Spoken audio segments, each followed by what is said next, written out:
Sinabi ng gobyerno na bumaba na raw yung inflation ngayong 2024. Pero naramdaman ba ito ng mga Pilipino? Hello, ako si JC Punong Bayan at ito ang Ekonomiya, Economics of Everyday Life.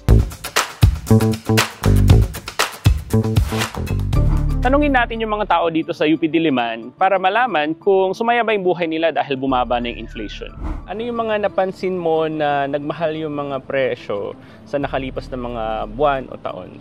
Mga gulay, karni, isda, bigas, halos lahat po ng mga bilihin sa merkado, tumaas naman po talaga eh. Yung fruits and vegetables. Na-shock ako na parang ang taas na ng ang laki ng difference dati. Like you can buy kangkong 10 pesos lang, di ba?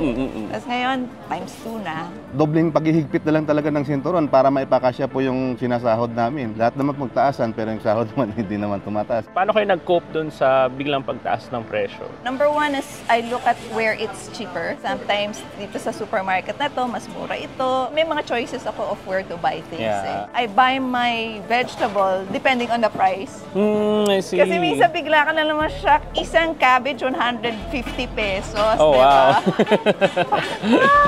Sige, doon na lang ako sa talong at saka sa okra. Hirap talagang budgetin kasi bago dumating ulit yung sahod namin, may utang na naman kami kasi minsan nakakapos din po. Once or twice a month, meron kang one big supermarket. I see.